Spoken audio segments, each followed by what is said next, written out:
Bien, hoy quiero que tratemos el siglo XX, una visión panorámica de este siglo XX, teniendo en cuenta el libro de Eric Hobsbawm, El siglo XX.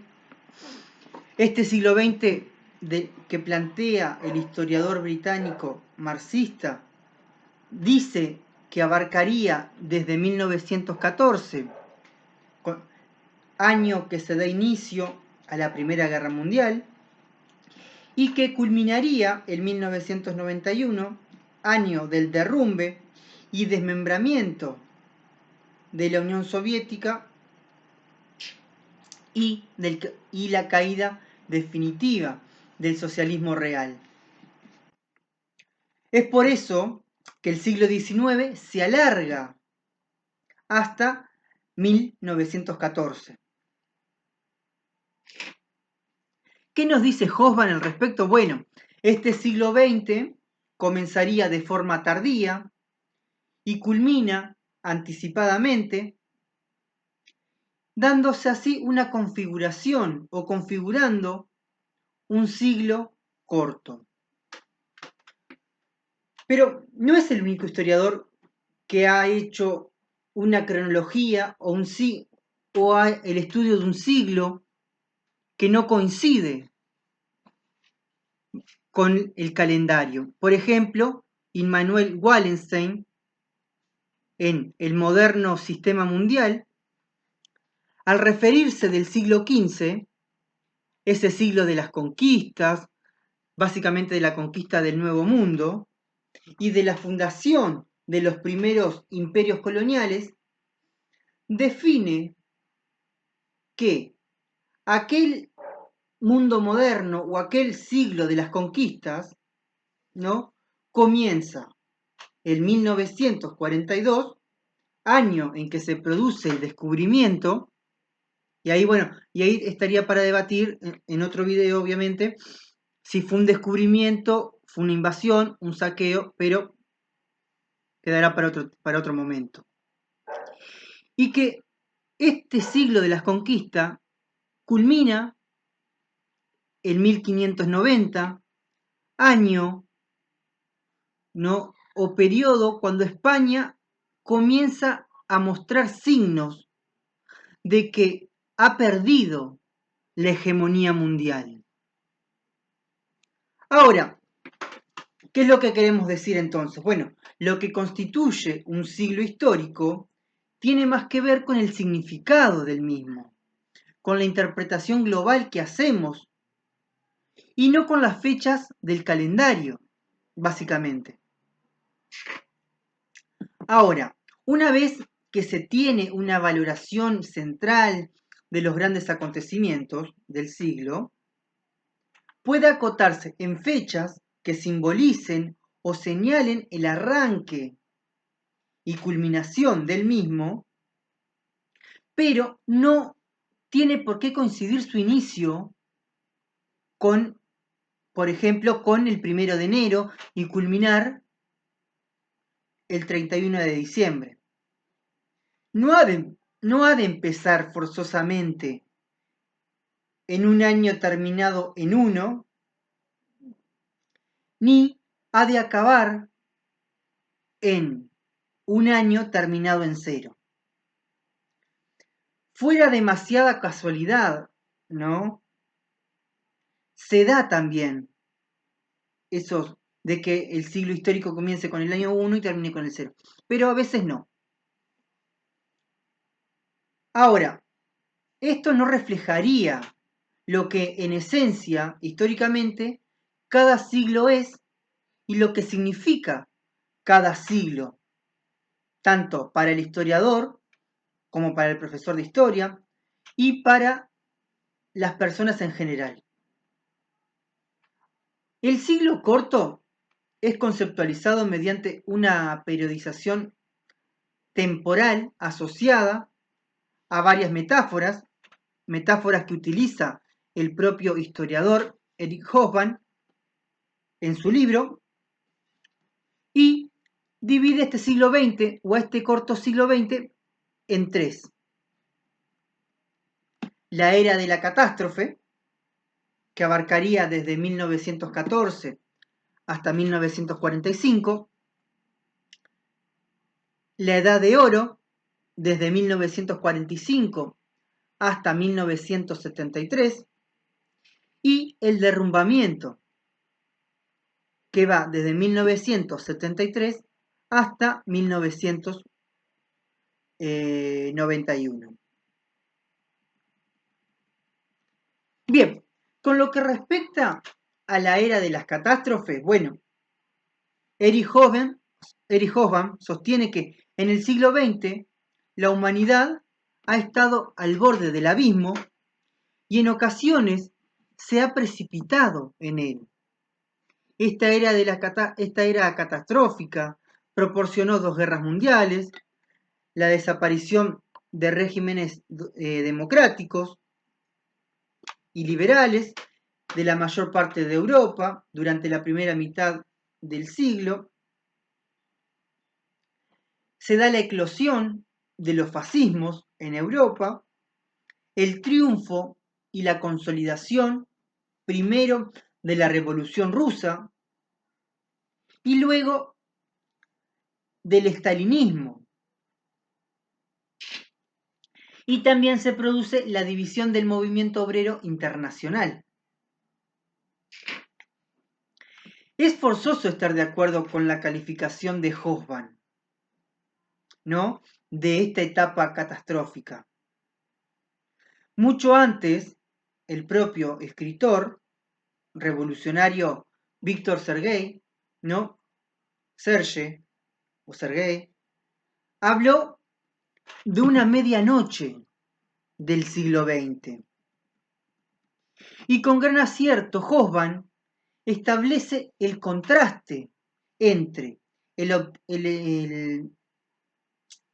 optimismo que se iba extendiendo en el siglo XIX con la realidad violenta y de una violencia de regresión que ha supuesto desde esta perspectiva la centuria de las guerras totales, los genocidios, la reivindicación del esclavismo a gran escala en el Gulag y los perversos terrores estatales. Ahora, la metáfora de catástrofe revela mucho más que una caracterización de una etapa del siglo. La tendencia a la catástrofe, ¿no?, no es privativa de estas décadas terribles, ¿no?, debido a que la barbarie es recurrente y sigue presente después de 1945 como una de las facetas más terribles de nuestro mundo. También tengamos presente que después de 1991, cuando termina el siglo XX, siguen presentes los signos de catástrofe. Por ejemplo, la guerra contra Irak va desvelando su horrible trasfondo oculto, ¿no?, el cual es ocultado a la opinión pública occidental. Las matanzas y depuraciones étnicas de la guerra en Bosnia, por ejemplo. La barbarie gran rusa en Chechenia, el terrorismo indiscriminado contra la población civil en numerosas partes del mundo. O sea que el concepto barbarie no puede ser limitativo solo a una etapa de la historia. Y bueno, seguimos también, ¿no?, la persistencia en la brutal violación de los derechos humanos, por ejemplo, no solo combatida por débiles organizaciones, estas organizaciones internacionales, o las grandes hambrunas, por ejemplo, en África subsahariana. Son otro ejemplo, ¿no?, de las tendencias catastróficas del siglo. Más que una etapa de la centuria, la catástrofe es uno de los polos que se muestran incapaces de evitar periódicamente las oligarquías que pretenden gobernar el mundo. Bien, pasando ahora a la segunda metáfora o segunda etapa de este siglo XX, según el historiador, podemos hablar de lo que es la Edad de Oro. Esta Edad de Oro del capitalismo, construida para el historiador inglés por las 3 décadas que transcurren aproximadamente entre 1945 hasta 1973, desde la derrota de las potencias fascistas y los aliados hasta el fin del siglo largo de expansión económica de la posguerra. En la Edad de Oro se desarrollan los sistemas de protección social en los países capitalistas avanzados, acaba el colonialismo, se produce el largo equilibrio entre superpotencias que caracterizó a la Guerra Fría. También se produce una aceleración en el avance tecnológico. Lo más importante es que, asociado al nuevo siglo demográfico y de acumulación, tiene lugar una trascendental transformación en las condiciones de vida de una gran parte de los habitantes del planeta. Por primera vez desde el Neolítico, la mayor parte de los seres humanos dejan de vivir de la agricultura y de la ganadería y se produce y se desarrolla impetuosamente la urbanización del mundo. El análisis de la Edad de Oro muestra claramente una doble perspectiva, ¿no? El análisis de un tiempo histórico concreto, pero también un estudio de un tiempo social donde operan transformaciones a largo alcance.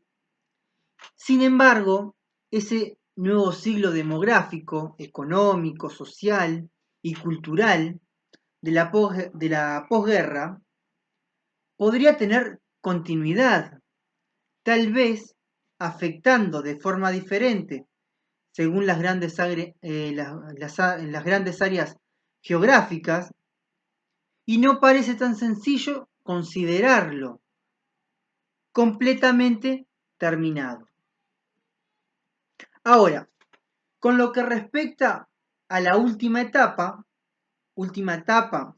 que Hobsbawm llamó el derrumbamiento, decimos que este se produce desde 1973 hasta 1991, supone el fin de los equilibrios internacionales nacidos en 1945 y mantenidos gracias al desarrollo de la Guerra Fría.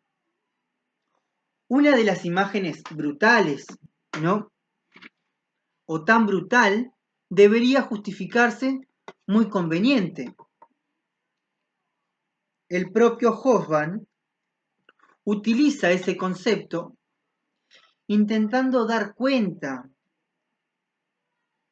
de los estados comunistas europeos, el fin de la Guerra Fría, la crisis de la economía mixta y la ofensiva neoliberal que se viene desarrollando debido a las políticas de Thatcher en Gran Bretaña, la mundialización creciente de una economía mundo.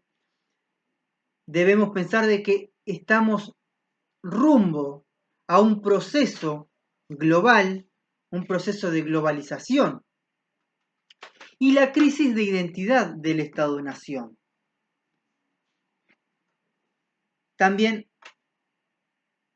se da una nueva división del trabajo, caracterizada básicamente por lo que es el toyotismo que implica producir la cantidad que se requiere y no como se realizaba antes la división del trabajo mediante el Fordismo o el Taylorismo, ¿no? Sino que surge una nueva concepción de lo que es la división del trabajo.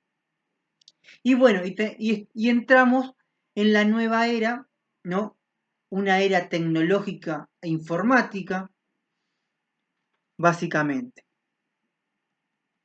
Entonces, para cerrar por acá, decimos, bueno, el siglo XX, sin duda, es el siglo más sangriento de la historia de la humanidad.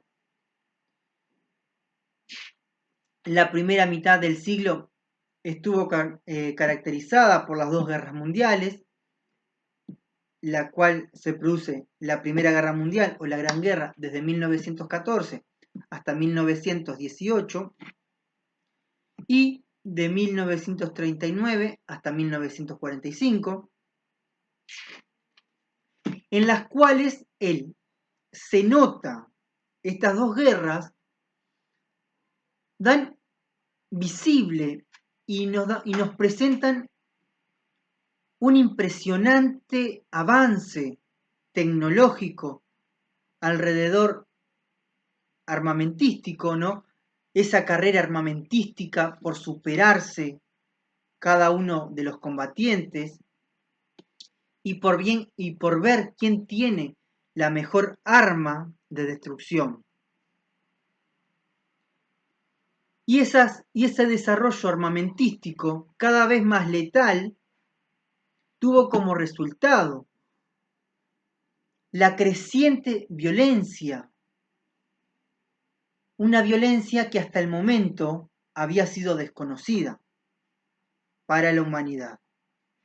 Bien, ahora que conocemos una visión panorámica del siglo XX, verán que ya trabajamos y vamos a trabajar la Primera Guerra Mundial, pero previo a la Primera Guerra Mundial, para conocer un poquito el contexto histórico, vamos a trabajar la expansión imperialista en el siglo XIX y así conocer o explicar por qué se dan o cuáles son los factores que favorecen el desarrollo de la Primera Guerra Mundial.